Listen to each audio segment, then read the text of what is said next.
É sempre bom ver uma casa cheia, onde as pessoas se interessam por discutir uma coisa que, infelizmente, não tem o desenvolvimento necessário da cidade, que é o metrô, que deveria ser o meio quase que único de transporte no Rio, uma cidade congestionada como nós estamos, mas infelizmente, ele, apesar de já estar transportando perto de 1 milhão de pessoas por dia, ele ainda perde muito em relação ao transporte principal, que são os ônibus.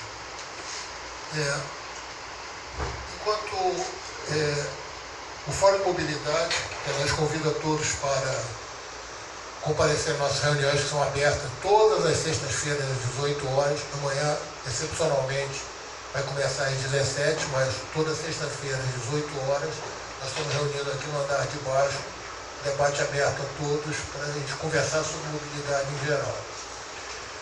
Especialmente sobre o metrô e sobre o PDTU. O PDTU foi feito em 2003, depois teve uma revisão em 2013 que fechou, acabando de fechar, mas ele é uma coisa dinâmica e então já temos ele totalmente fechado e está disponível na página da Secretaria Estadual de Transporte. Quem quiser entrar lá, procura a atualização do PDTU, tem todos os relatórios, são um monte de coisa lá, tem dados interessantes. Agora, infelizmente, mesmo que está nesse cenário, que existe um cenário de obra pronta até 2016, não está completo, porque a Estação Gávea, no cenário que o PDTU foi feito, era para estar operativa hoje.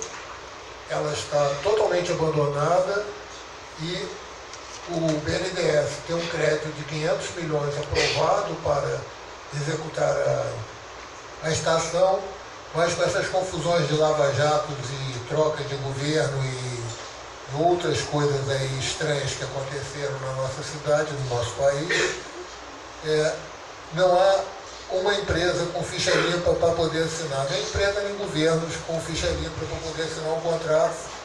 Ou seja, nós estamos aqui sofrendo por falta de metrô, o BNDES tem dinheiro para emprestar para fazer o metrô, as pessoas precisam cada dia mais de emprego e a obra não sai por questões burocráticas e jurídicas. O PDTU, ele considera que tem uma rede mínima prevista para 2021, que deveria estar pronta, o horizonte 2021. Esse horizonte é relativamente pequeno, porque ele contempla Estácio Carioca, Praça 15, as estações intermediárias no Catumbi e na Cruz Vermelha, que liberaria a linha 2 da linha 1. Você passaria a ter a linha 2 independente, como deve ser, e teria um acréscimo de 400 mil passageiros por dia. E você teria, na questão do trem mesmo, o simples fato de poder usar uma linha 2 inteira, você poderia usar trens com 8 vagões, que é o tamanho das plataformas da linha 2. A linha 1, por ter 6, o trem para entrar na linha 1, ele está reduzido. Então, a simples volta da linha 1 se aumentaria em mais 1/3 da capacidade dos trens, evidentemente ajudando muito a quem precisa dessa linha e acabando com esse problema de aguardando o tráfego à frente e outros problemas que a gente tem. Uma outra horizonte que tem falado.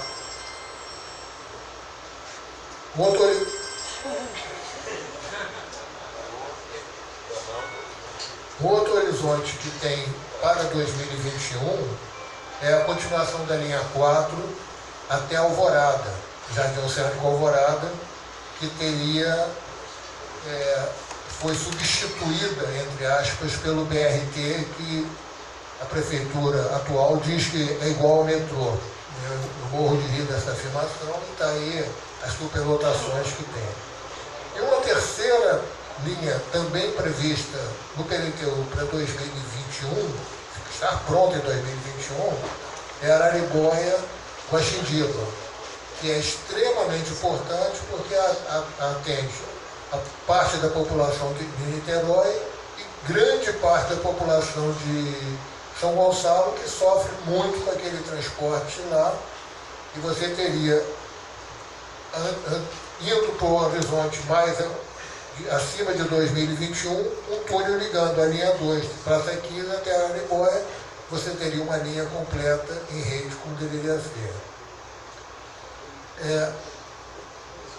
A questão da linha 2, complemento o antigo lote 29, estava sendo conduzida pelo governo com um acordo com a Metrorio para construir ela, pagar o estudo e depois veria o jeito de se fazer. Esse acordo para que o Metrorio fizesse o estudo está em análise, pronto para ser assinado, pronto para ser acordado, já faz mais de 6 meses, e ele está sempre pronto, toda vez que a gente tenta saber, não, está muito bem adiantado, a gente vai nisso, mas não sei por que não vai. O antigo secretário Osório chegou a anunciar que iria começar em agosto do ano passado, iam assinar o contrato. Já passou mais de um ano e as coisas mudaram e ele até hoje não saiu. No PTTU, quando você passa de 2021, além do túnel da Araribóia, tem a linha 6, que é Alvorada Fundão, que hoje é muito mal atendida pelo BRT Transcarioca, a linha Uruguai-Meia Del Castilho e o fechamento do anel, que seria Uruguai-Gávea, para a gente poder ter um anel, uma ligação geral. Além disso, tem o trecho Gávea-Botafogo Centro, e tem mais 3 pedaços que não são de metrô, mas que interessam a gente porque são sobre trilhos, que é uma ferrovia Caxias, Honório Gurgel, Deodoro, ligando transversalmente as linhas de trem existentes, uma outra, Nova Iguaçu, Belfort Roxo, Gramacho, São Bento, uma outra transversal mais acima, e um trecho ferroviário entre Santa Cruz e Itaguaí, que já funcionou no passado e hoje em dia foi descontinuado com grande parte das coisas de trem.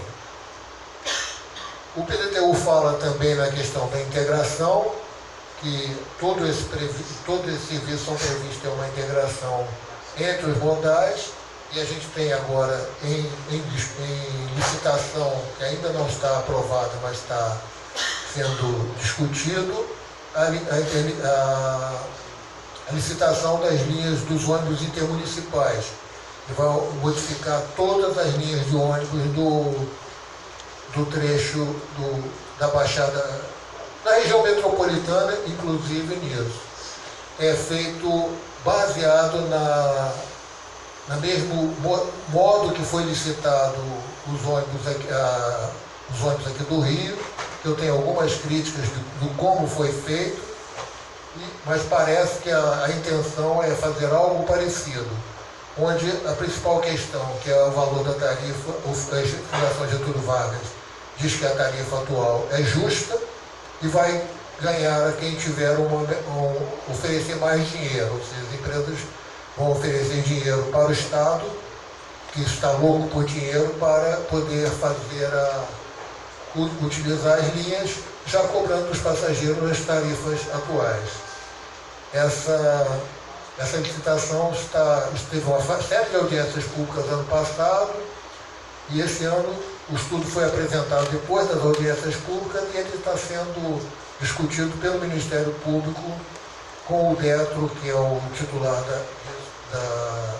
dessa coisa, e envolve uma ligação e integração com o metrô, porque é fundamental que a gente tenha uma integração de todos os modais, e o Rio de Janeiro é talvez uma das cidades grandes do mundo que não tem aquele famoso bilhete, que a gente compra um bilhete e anda por qualquer meio de transporte. Hoje em dia você tem, se não me engano, 6 bilhetes únicos, então é uma coisa assim estranha.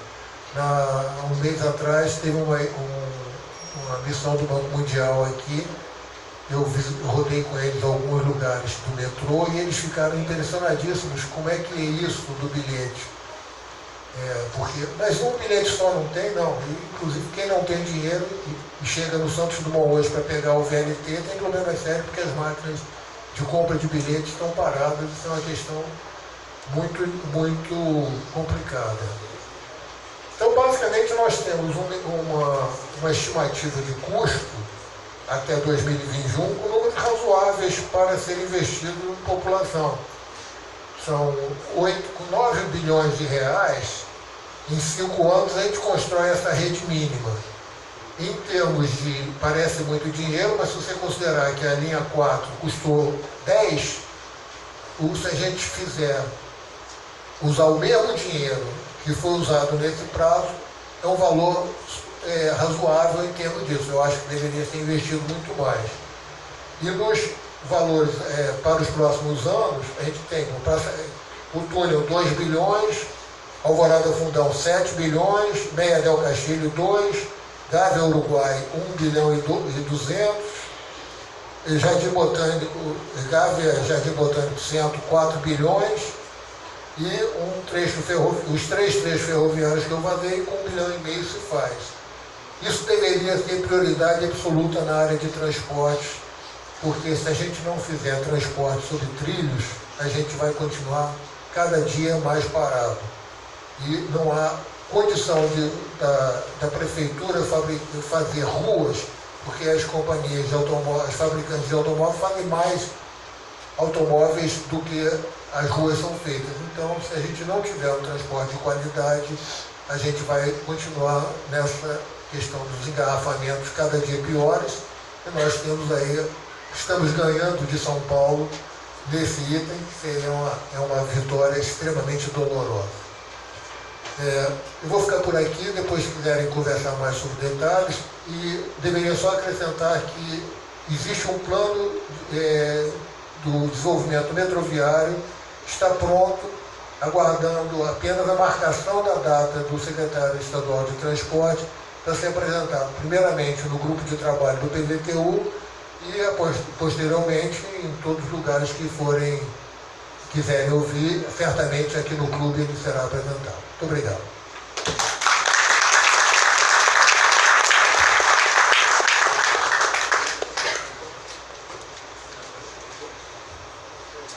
Pessoal, queria fazer até um pequeno comentário, que eu até tinha visto antes aqui com o Licínio,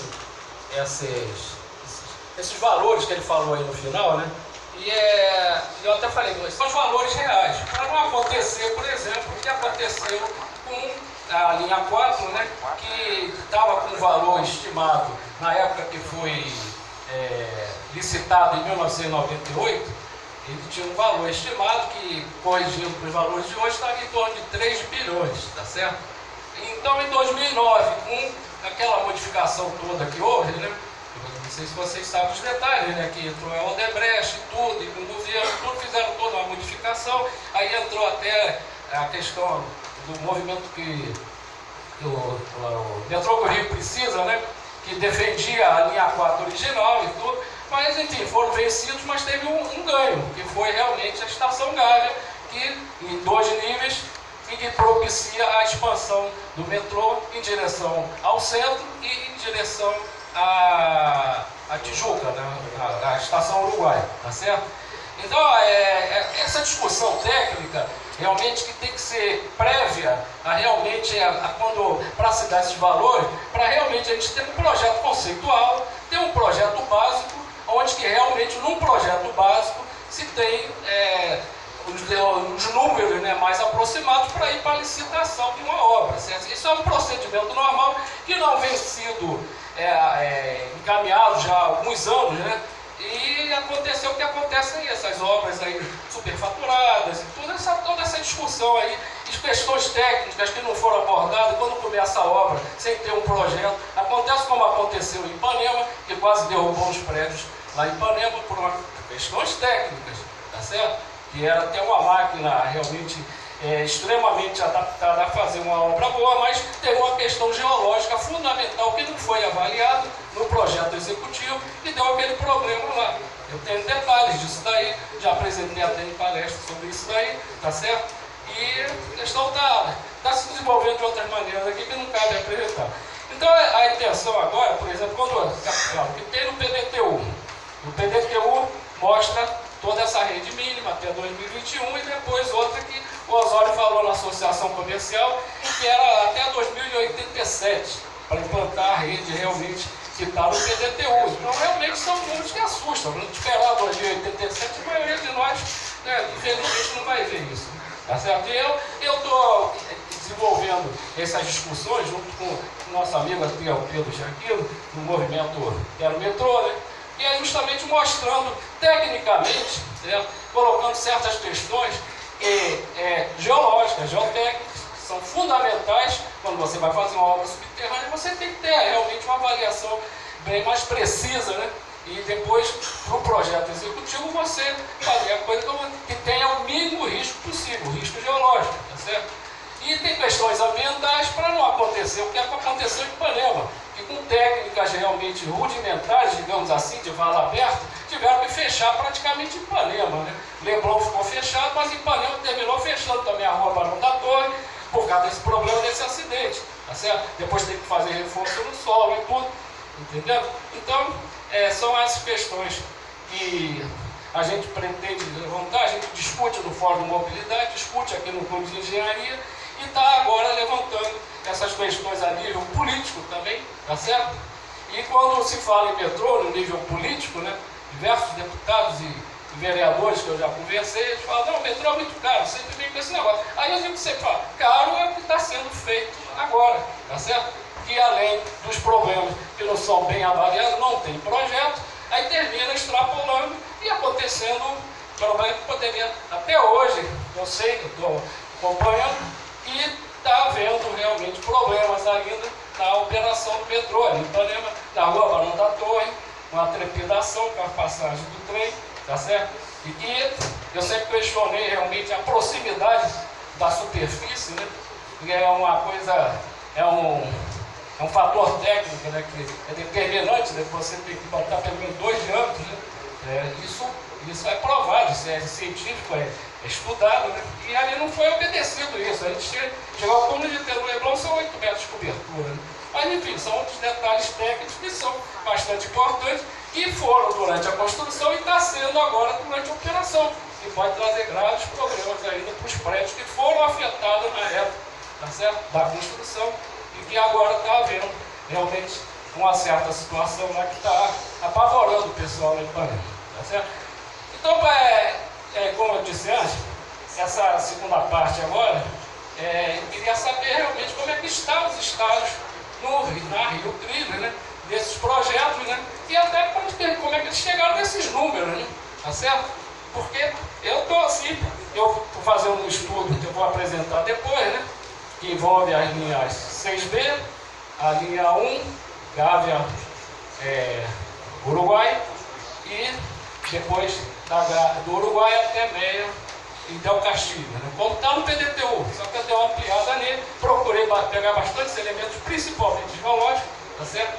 E para tentar chegar em números e numa qualidade técnica, a nível de um projeto conceitual, né, que possa viabilizar realmente esses projetos, não ficar simplesmente traço uma linha reta, sem ter nenhuma consideração técnica e acontecem as coisas. Então, dentro do PDTU, pelo que eu estou acompanhando, os projetos, por exemplo, da extensão da linha 2 até a Praça 15, né, eles parecem que estão sendo desenvolvidos a nível da Metrô Rio, tá certo? Que detém a concessão, que é a Invespar, né, que detém a concessão, e agora eles estão desenvolvendo, esse é prioritário dentro do sistema, e o que acontece?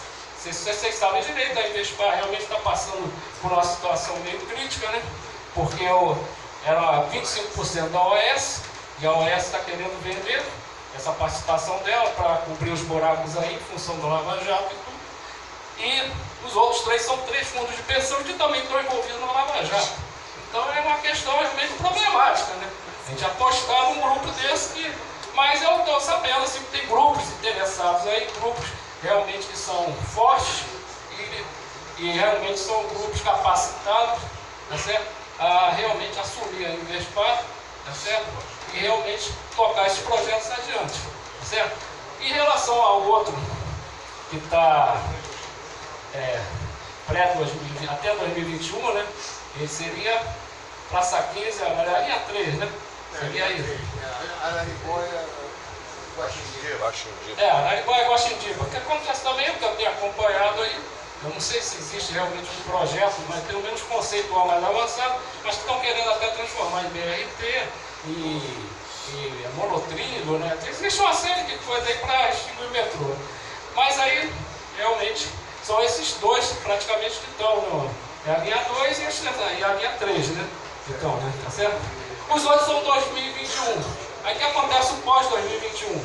Por exemplo, o projeto da linha 4 original, que vocês chamam de 4B, sei lá o que estão chamando agora, tá certo? Linha 5, não sei, que é da Gávea para o centro, tá certo? Então, no final de 2013, foi feita uma licitação para o projeto básico, tá certo? E em cima de um projeto conceitual, tá certo? Que ele não seguia aquele projeto original que vinha por dentro lá da rocha, tá certo? Mas eles seguiram uma alternativa que o meu amigo Johannes está aqui presente, e ele me encontrou na rua e falou: ó, seguindo teu exemplo, não lembra, Johannes? Eles vão pela rocha. Eu estava pensando que eu sempre defendi essa questão. De ir pela rocha. Mas eles vão, o projeto conceitual que foi para o projeto básico, ele apresenta o metrô sendo esse TBM que estava encostado lá no Leblon. Ele seria desmontado e montado na praça do Jardim Botânico do Jockey, e dali, na praça do Jockey, ele mergulharia para pegar a rocha, porque tinha um problema, uma interferência. Se ele fosse mais em superfície, teria uma interferência, além de fosse fazer a mesma coisa pelos sedimentos que foi feito em Ipanema, teria uma interferência com o Jardim Botânico, ia alterar o nível d'água no Jardim Botânico, e isso daí poderia comprometer a sobrevivência das árvores lá, tá certo? Então ele foi feito desse daí, e também, se fosse feito de outra maneira, eles teriam que interditar o Jardim Botânico, fazendo metodologia de vala aberta, tá certo? Então eles seguiram também, Johannes, fazendo poços, e foi uma sugestão que a gente tinha feito para a Praça Nossa Senhora da Paz, e que o engenheiro da Roxoil que teve aqui no Brasil mostrou para o Odebrecht que era viável fazer com o arco celular, tá certo? Na Praça Nossa Senhora da Paz, para evitar aquela destruição, que em termos ambiental realmente foi um desastre, né? Conforme nas outras praças, né? E eles vão fazer as estações, né? Jardim Botânico, que está no projeto conceitual que foi licitado, a estação Jardim Botânico dentro do Hospital da Lagoa, você ia fazer um poço, e lá, através desse poço, ia fazer as escavações, que não é novidade. Aqui no Rio de Janeiro se fez isso na Praça Mauá, por exemplo, esse túnel iluminado foi feito dessa forma, né? Foi aberto um poço e a partir dali foram abertas duas frentes de escavação, tá certo? E que é o menos assim, destrutivo que pode acontecer em termos de superfície, tá certo? Mas esse projeto que foi licitado em 2013, no final de 2013, houveram 5 grupos, certo? E 2 foram, não estavam com a documentação, foi alegado, aí os outros 3 foram aprovados, aí uma do grupo recorreu e o negócio foi suspenso, né? E agora está suspenso, eu acho que continua suspenso, esse projeto conceitual, tá, em função que um dos grupos entrou com recurso também. E também em função de falta de verba. Aí vem a falência do Estado, essa coisa toda, tá certo? Então, essa questão, como estão os projetos, eu sei que está, né? E nos outros projetos, seria da Gávea, Uruguai, eu sei também que eles estão fazendo alguma coisa, a gente até conversou sobre aquela estação Horto, né? Eu estou desenvolvendo esse estudo, depois eu vou apresentar aqui, que realmente era o projeto original que tinha, era um projeto de 1997, então em GVIX, que era a linha 4, seria da Uruguai até a Gávea, e da Gávea para Barra. Esse era o projeto de 97, depois foi evoluindo. Mas enfim, esse trajeto, essa passagem de 6 quilômetros, ele não envolve, por exemplo, não tem estações intermediárias, o que assim, economicamente é inviável, termina inviabilizando, tá certo? E também não tem um posto de ventilação, porque até tem uma cobertura que chega a 600 metros de cobertura de rocha. Né? Realmente, para você fazer postos de ventilação aí, é praticamente impossível. Mas enfim, eu não sei como é que estão esses escudos aduários. Essa linha meia, Uruguai, Del Castilho. Uruguai, meia, Del Castilho. Isso. Eu também não sei como é que anda esses escudos, tá certo? E a outra, papel. e a outra linha 6B também, que é uma linha alternativa, a linha 6 original, que é a Transcarioca, né, que virou a Transcarioca, virou BRT, né, que é a linha 6. Agora tem uma linha 6B, que está também no PDTU, tá certo? Então, são essas questões, assim, em termos de projeto que eu conheço, né, e que estão desse jeito. Eu queria saber mais detalhes, mas infelizmente o governo do Estado se fecha e não está. Seria interessante se ele estivesse presente aqui, né? Tá certo? Então, passada essa fase, a gente passa para a segunda fase, que é justamente em cada desses projetos que estão no PDTU, fazer algumas considerações, né, em termos técnicos, em termos urbanísticos, tudo, se tem os conhecimentos dessas, de como estão essas coisas, e as questões realmente, que é uma questão fundamental, né, que agora, e sempre foi, né, que é uma questão política. Você tem que convencer o poder público, realmente, da necessidade, né, e se criar projetos, que eu sempre defendo, que não é projeto de governo, não é um projeto que o governo agora faz e termina não fazendo nada, ou se faz de uma forma totalmente diferente. Fazer projetos de Estado, realmente, projetos que realmente sejam planejados com projetos realmente passando por essas fases, até chegar nos números, né, iniciar a obra, com cronograma, que eu espero que seja, né, bem antes de 2087, né, tá certo? E a viabilidade disso seja realmente que tem que passar necessariamente por questões técnicas. Não é só decisão política, às vezes por causa de demanda. Vamos focar na linha 4. Foi uma decisão política, um projeto que foi estudado pela Fundação Getúlio Vargas, que decidiu aquele traçado lá, sem levar em consideração realmente muitas questões técnicas. Tá certo? E é isso que é isso. Tá? Então, queria passar agora no McDowell, eu acho que não chegou ainda, né? Até mandei um recado para ele, ele me ligou, me confirmou, já está, acho que estaria aqui, entendeu? Mas infelizmente não sei o que houve no caminho aí. Mas é importante a presença dele, até porque a gente tem uma questão fundamental aí para ser discutida, e ele agora, como vice-prefeito e quase certo secretário de transporte, seria bastante interessante que ele colocasse essas questões aqui, tá certo? Então a gente pode passar, quando ele não chega, Miguel Barrulho, tá certo? Para fazer essas considerações somente sobre essa linha 4, tá, Barrulho? Entendeu? As considerações sobre os projetos, sobre consideração.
noite a todos. Eu queria agradecer o convite da Divisão Técnica de Transportes.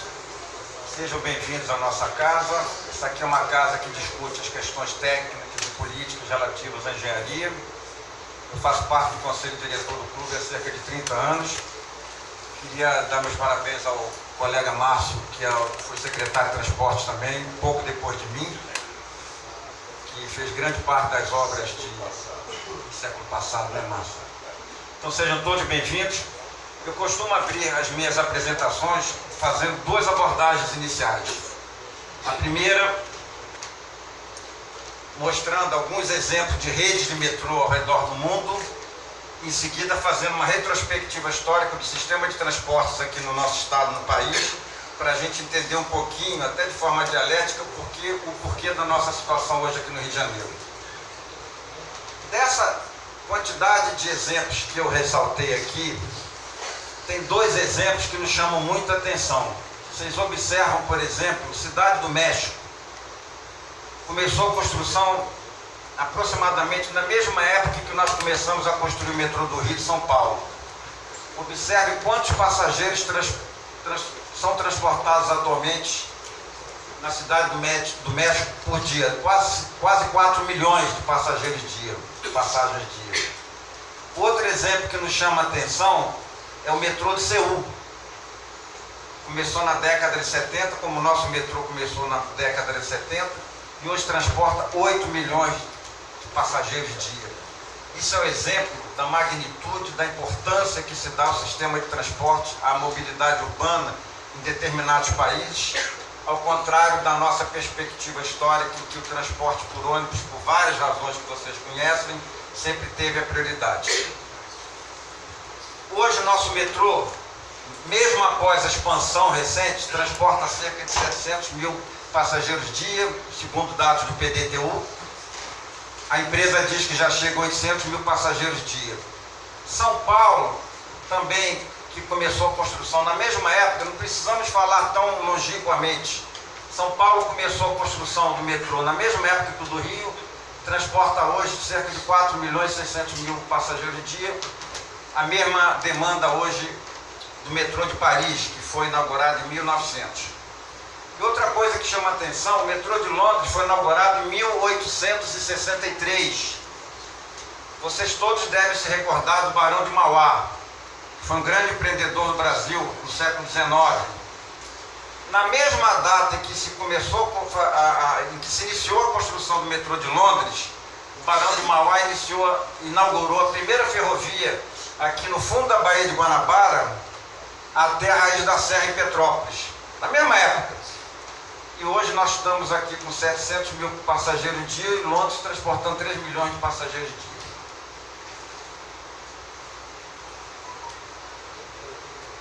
Segunda abordagem que eu falei é a abordagem histórica, a partir da década de 40 e acentuadamente a partir da década de 50, com o advento da indústria automobilística, o Brasil adotou um modelo que privilegiou o transporte rodoviário.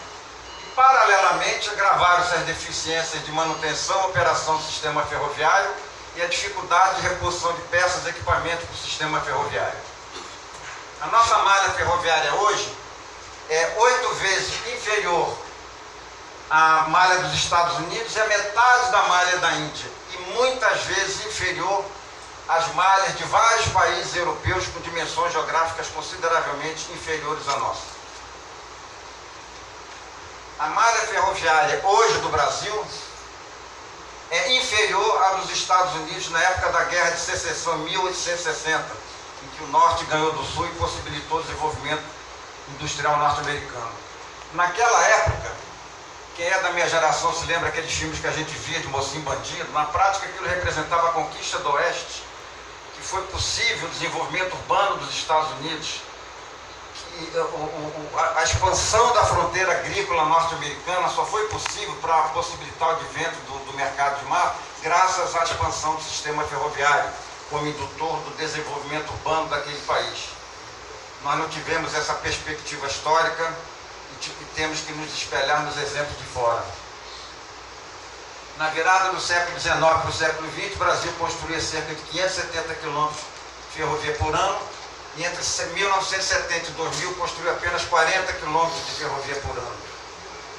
O exemplo seguinte eu já falei do Barão de Mauá. Consequência desse modelo adotado pelo Brasil: prioridade absoluta para o transporte por ônibus em detrimento do transporte de massa, que são trem e metrô. Custo ferrovias, metrô e rodovias. O que existe aqui no país é um grande, poderoso lobby, primeiro da indústria automobilística, depois dos empresários de ônibus, que com seu poder extraordinário sempre conseguiram sensibilizar os poderes públicos em detrimento do transporte de massa. Esse modelo que privilegiou o ônibus em detrimento do transporte de massa, segundo uma publicação americana da década passada, do Lester Brown, ele demonstra que todos os países mais adiantados hoje se arrependem muito de grandes prioridades que foram dadas ao sistema rodoviário. Ele demonstra que a comparação não deve ser feita unicamente no tocante ao custo de construção. Há que se considerar todos os custos diretos e indiretos. Por exemplo, quando você constrói uma rodovia, qual é a mentalidade de vários dos nossos governantes? É se pensar no curto prazo, no horizonte temporal de um mandato, para que se deixe um legado, que é a expressão que está na moda. Então vamos pensar no mandato. No mandato, o que é mais barato, o que é mais rápido? É fazer qualquer intervenção urbana que priorize o transporte rodoviário.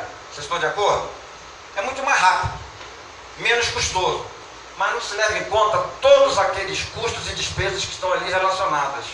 Manutenção, reparação, policiamento, engenharia de tráfego, sinalização, estacionamento, serviço de emergência, uso dos veículos, poluição, engarrafamento, elevado índice de acidente de trânsito e o custo ambiental, que é elevadíssimo. Só na parte estimável, os Estados Unidos gastam 300 bilhões de dólares por ano para manter suas rodovias. No Brasil, são 50 mil mortes por ano de acidente de trânsito nas rodovias, 10 a 70 vezes maior do que os países do G7. No Canadá morrem 3 pessoas a cada 1.000 quilômetros de rodovia, no Brasil 213. A cada 2 anos a gente perde no país em acidente de trânsito mais do que as mortes havidas em 12 anos da guerra do Vietnã. Custo 22 bilhões de reais por ano. Os acidentes de trânsito são o segundo maior problema de saúde pública e a causa de ocupação de 62% dos leitos de traumatologia no país. Por que então está o modelo em detrimento das ferrovias e do metrô? Quando o custo de manutenção de ferrovia e metrô é substancialmente menor, transporte mais rápido, seguro, confortável, sem poluição, sem custo de petróleo, gerando mais produção, renda e emprego. Ferrovia dura substancialmente mais do que uma rodovia. O trem e o metrô transportam 40 a 60 mil passageiros hora, dependendo das condições de infraestrutura, enquanto os ônibus não chegam a cerca de 12 mil passageiros hora, enquanto o automóvel transporta pouquíssimas pessoas e ocupa 80% do espaço viário. Um caminhão de 40 toneladas destrói uma estrada tanto quanto 9.600 que trafegam por essa estrada. São dados que não foram inventados por mim, são dados estatísticos que eu consegui coletar para fazer essa palestra. No tocante às cargas, capacidade de transporte ferroviário é colossal.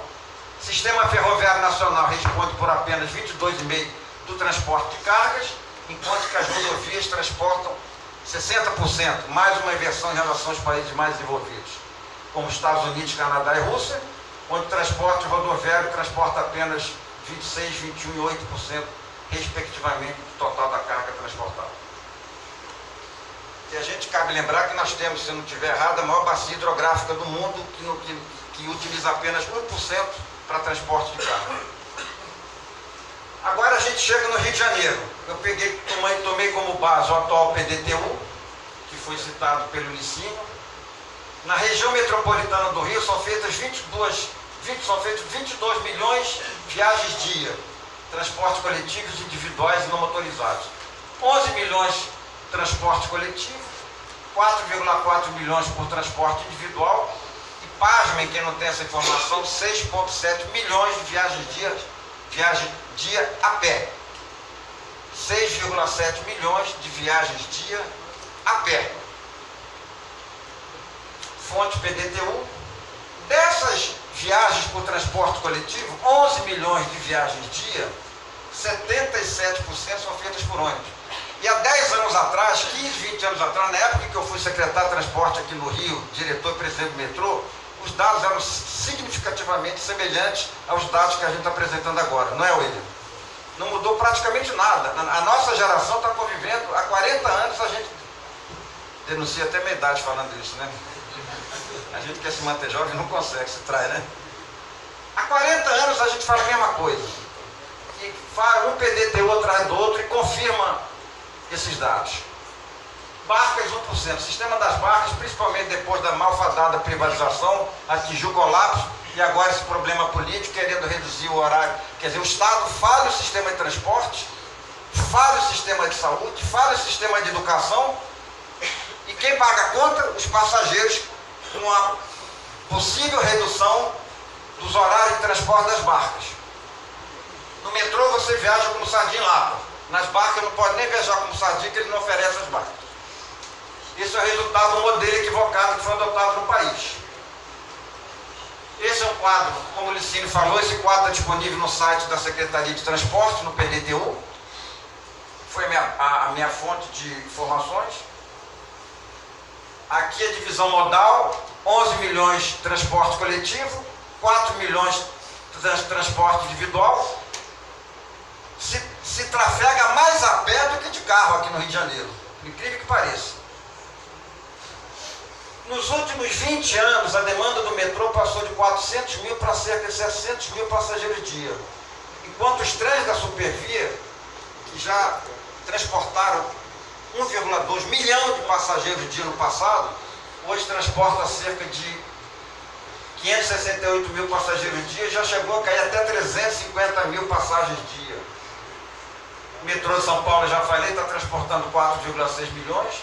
Ausência histórica de investimento no setor transporte, investimentos federais em transporte ferroviário caíram de 245 milhões de dólares em 80 para cerca de 20 milhões de dólares em 92, depois minguaram. O metrô recebia até a década de 80 milhões de dólares por ano e após esse período ficou praticamente 20 anos sem receber um subsídio.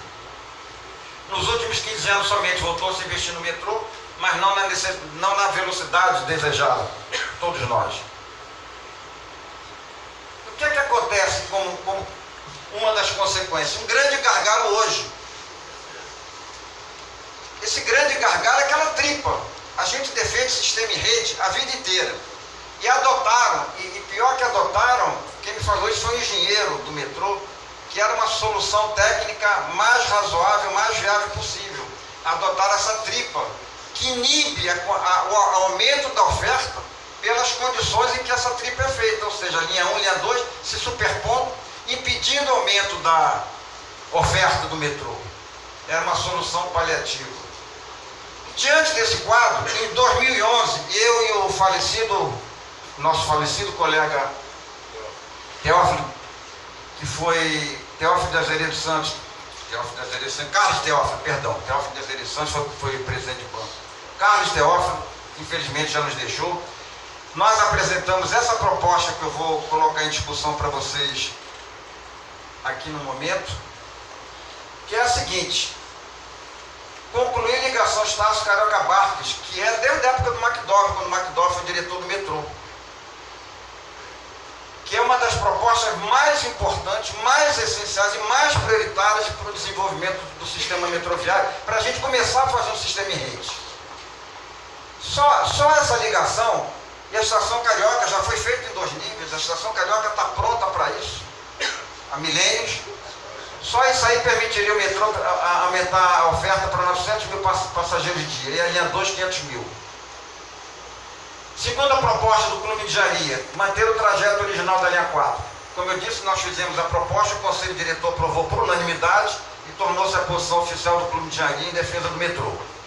Que aliás, o Clube de Engenharia é defensor enérgico e transigente do transporte de massa como solução dos transportes do Rio de Janeiro. Segunda proposta, manter o trajeto original da linha 4, com estações Botafogo, Maitá, Jardim Botânico, Gávea, São Conrado e Jardim Oceânico na Barra. Na época, o secretário de Transporte, Júlio Lopes, esteve algumas vezes aqui conosco debatendo esse assunto no Clube de Engenharia. E na época a gente perguntava qual foi a motivação para o Estado ter escolhido a linha 4. Na prática eles apelidaram de linha 4, mas a linha 4 original é essa. Agora tudo é linha 4. E até hoje nós não tivemos resposta.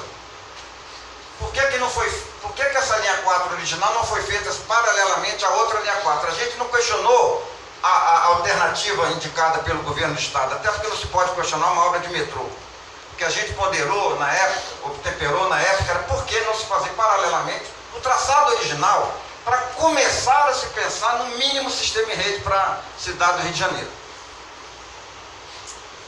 A outra proposta nossa era incluir no trecho Ipanema-São Conrado, Jardim Botânico, Ipanema-São Conrado, Jardim Oceânico e Gávea, incluir a estação Gávea, que a nossa tese no clube é que ela deve ser construída em 2 níveis, não no nível só como tem sido propugnado pelo governo do Estado. Um nível para receber os trens vindos do Jardim Botânico e outro nível para os trens da linha 1, que é essa linha que foi feita recentemente. A sobrecarga de usuários após a extensão à barra poderia ser absorvida com a implantação do trecho original, Carioca Gávea, via Botafogo, Jardim Botânico, Humaitá. Defendimos também a criação de uma linha circular, que o Licínio já abordou aqui, o Newton também, ligando a estação Gávea, quando ela estiver pronta, ao Uruguai, através de um túnel. Essa linha circular permitiria a implantação de um headway de 1,5 minuto e praticamente dobra a capacidade de transporte da linha 1 e dobra a capacidade de transporte da linha 2. Essa linha daria suporte adicional suporte para a linha de ligação da Barra de Oceânico, São Conrado e Gávea. Além dessas medidas prioritárias, o Clube de Engenharia apoia a elaboração do seguinte projeto: expansão da linha 4, um trecho de 6 km entre Jardim Oceânico e Alvorada, com vistas à implantação da estação Alvorada como estação final do lado oeste. Com base nessas propostas, o clube encaminhou formalmente ao governo do Estado um documento pedindo acesso do Clube de Engenharia à pesquisa de origem e destino feito para a linha 4, que norteou a decisão pelo traçado de Ipanema-Leblon. E acesso do Clube de Engenharia a todas as informações, dados e projetos em curso relativos à expansão do sistema metroviário, para que nós pudéssemos participar e contribuir com o debate. Em janeiro de 2012, o Conselho Diretor